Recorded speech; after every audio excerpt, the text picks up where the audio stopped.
at its finest right down at the 1-yard line.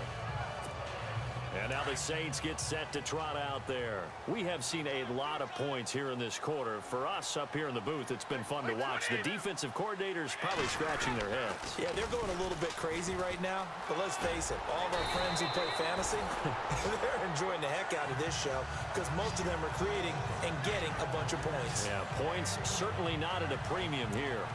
Partner, I think that play echoed a short yardage run. I know they're backed against their own goal line, but when they stack the defensive line like that, if you find any type of a crease, you're up to the third level before you know it. They go to Elliott again. Shrugs the tackle. Nice. And maybe a measure of revenge there. He's had his way in this one, but this time they get him behind the line. That'll go as a loss of 5. And it'll be a 2nd and long. Now Elliott. A measure of revenge there. He's had his way in this one, but this time they get him behind the line. Call that a loss of 5 yards on the play. And they're going to face an uphill battle here on 3rd and long. From our vantage point, that was just one bad play by the offensive line in a series of really good ones tonight, but I know that they're going to be really ticked off. It's a lot like a baseball pitcher losing a no-hitter late in the game. And they'll bring him down here right around the 17-yard line. Call it a gain of 13 yards on the play. And that'll bring up 4th down. I know a lot of times we like to put players in certain boxes. He does this and he does that. But this guy... And they're going to try this again. It's another fake. And, boy, this is going to be close. That mark looks a little short, and he didn't get there. A little trickeration there, but it doesn't fool him. It's such a risky play there to fake it. You're either the hero or the GOAT. Here they're going to be the GOAT. Unfortunate, too, because you know they thought they had something there. They don't call it just to call it. They don't just say, oh, what the heck, let's go ahead and fake it here. They feel like they've got something on. They've got the defense in the right spot. Just unsuccessful in that opportunity. Sometimes with the running game, you've just got to stick with it. Look, it's the 3rd quarter. No time to panic. But that also... 2nd down, 9 yards to go.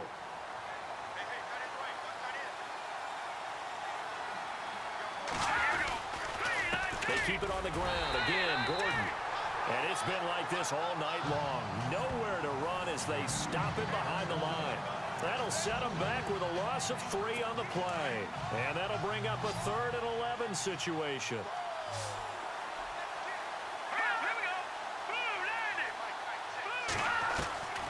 Operating from the gun. Hogan. And he's going to be taken down here. A sack back at the 32.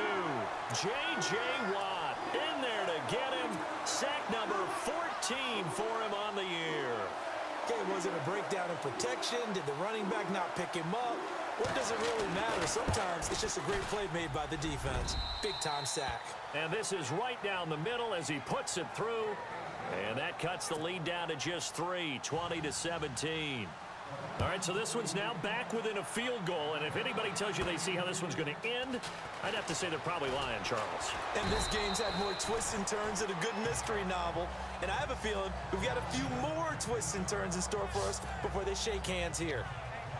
Out onto the field comes New Orleans. Some pretty good games all weekend. We may have saved the best for last. This Monday night game has been a dandy. They'll start the drive with Elliott. And the reinforcements come in as they're going to stop him behind the line. It's a loss of a yard there, and now 2nd down. Now Brady throwing on 2nd down. Eluding the pressure right. Now he'll let it go deep left side. And the hit jarred it loose. It's incomplete. I guess they figure with a guy who is that hot downfield, who knows how to get the ball into the end zone, you throw it up and give him every opportunity, even though that one fell incomplete. Yeah, he's already been in the end zone multiple times, tried to target him again deep there, but unsuccessful. And he's got some space here. And he will have a 1st down as they get him to the ground at the 37. That one goes for 13 yards, and it moves the sticks. This is where, 4th quarter, you got the lead, you give it to the big guy. defensively kind of sucks the will out of them, doesn't it? Because they don't want to tackle him right now this late in the game. Well, you say that with accusatory tones. I mean, but you're exactly right. I know it's not something we actually want to talk about, but as a defender, 4 quarters worth of trying to bring people down, 4 quarters worth of pounding, and now late in the game, here comes that big guy coming at you. And a lot of guys are wondering where they want to come up and make that tackle at this stage of the game. That's what they needed. It's an 8-yard gain, and now 3rd and 4 suddenly doesn't look so bad.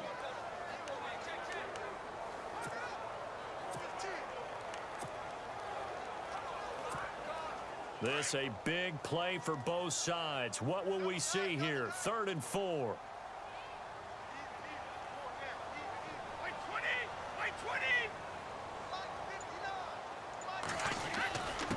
A give to the fullback on the dive.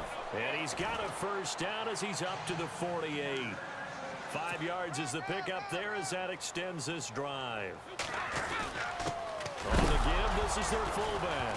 And hit behind the line. He lost the football. It's loose. Give him 3 on the keeper there, and it is 2nd down. But calling luck or skill, whatever the case is, they're feeling good about just keeping the football there. Yeah, the biggest thing that they're calling it now, our ball. I mean, they don't care if it was luck or skill. Boy, the panic that jumps up in your chest when that ball's on the ground, whether you get it or your teammate gets it, just as long as you maintain possession, that's all you're looking for. And he'll get this into enemy territory, but not by much as he's down to the 48. One of the bigger plays in the game thus far, and the crowd getting into it as we come up on a big 3rd down. So it's Saints football as we get you reset. They're facing a critical 3rd down now as they try to hold on to this lead. Throwing now is Brady. Oh, he's going backwards. Oh, no, he lost the football. And this is picked up by the Browns. He was back there forever. You got to get rid of the football there. I mean, the amount of time he had was probably double what you normally have to throw the football, and he doesn't find anyone, so you're exactly right. He's got to get rid of it. But the next question I would have is, what were the receivers doing? In that amount of time, someone's got to find their way open. Is a normal time 3.5 seconds to get rid of it? Somewhere in that neighborhood, and they really doubled that. That's not supposed to happen where he still has the football, and he ends up losing it. He's back to throw, and he can't get a throw away. He's taken down. Cavell Connor in there to drop him as the clock continues to roll. Back to throw. And this is going to be incomplete. This defense has watched their lead dwindle away. This is where they really need to bow up.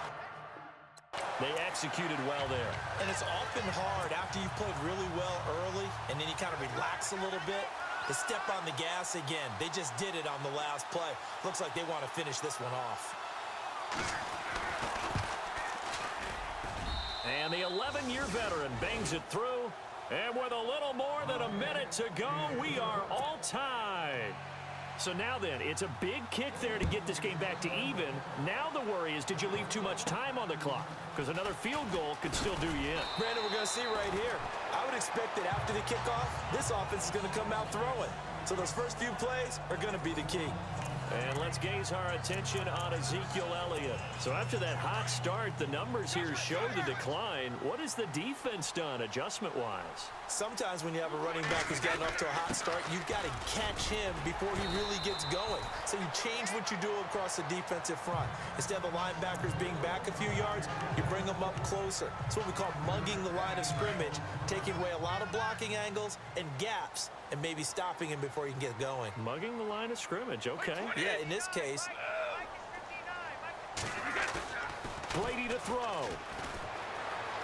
He'll rifle this one deep right side. And incomplete there. A nice hit. Jars the ball free and brings up 3rd down.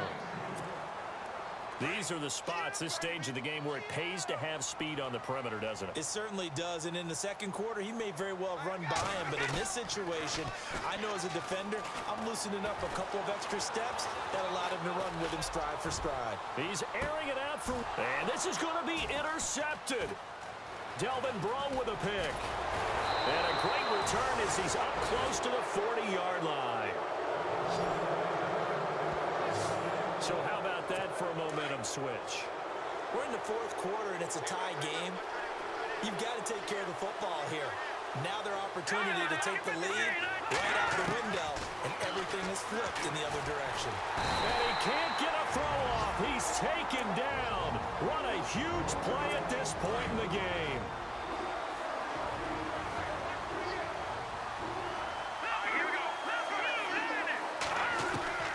Looking to throw on second down. Hogan. And he can't get a throw away. He's taken down. Josh Carraway in there to get him for his second sack of the night.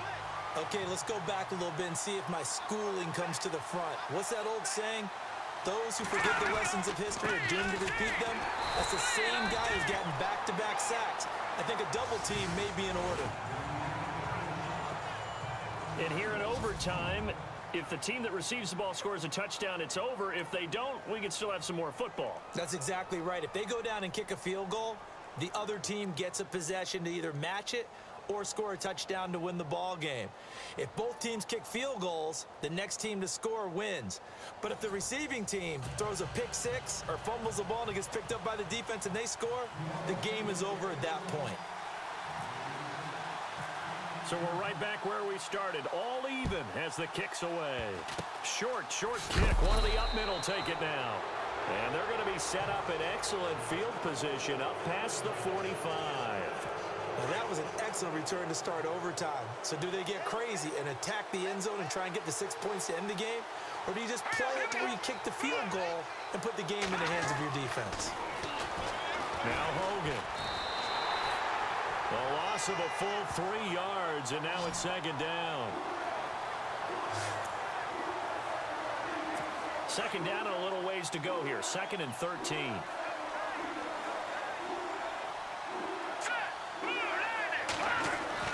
Now a first throw here in overtime. And incomplete. Gerald Everett is tied in, the intended receiver. And it's 3rd down. I know our vantage point might be a little bit better way up here. That looked like an ill-advised throw to me. I didn't see anything open. And this play just didn't look right from the beginning. It did not. I thought he might get outside and just chuck it away. Rush coming, and he's taken down. Cavell Connor in there to drop him for his 2nd sack now here tonight. This offensive line flat out cannot handle this pass rush. We've seen it demonstrated time and time again to the tune of 7 sacks in this game thus far. Colquitt on to kick as he sends it away.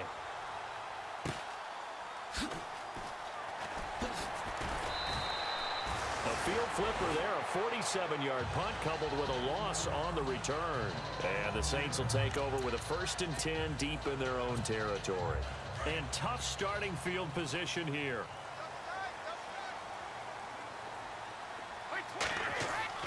They go back to the air here after the INT on the last drive. They'll set up the screen to Elliott. And able to get it here to about the 16-yard line. A good 1st down call as the screen play gets him 9. And that's one of his advantages of a passer, is it not? With his height, setting back there in the pocket, firing it over the middle, he can really see everything clearly. It is, and I know that other quarterbacks get it done different ways, all right? You don't have to be his height to make a great play. But what he does is he takes away having to make those slide steps in the pocket to find angles to throw the ball through. He just throws right over the top of it because he can see everything, and sometimes that saves time and gets the ball to a receiver quicker.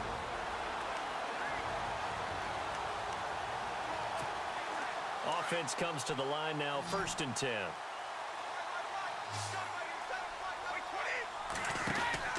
Throwing on 1st down is Brady. Got a man over the middle. It's Williams. And this play will be blown up. He'll lose yardage back at the 38. It'll be a loss of a yard, and that'll bring up a 2nd and 11.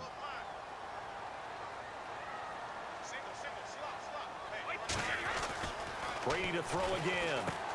Caught on the right side by Jones. That one good for the completion percentage, but no gain. It'll be 3rd down. They'll get to the line here, but remember, it's also 3rd down.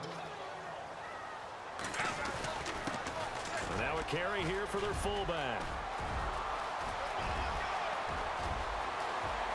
And he's into the end zone for the touchdown and the game winner in OT.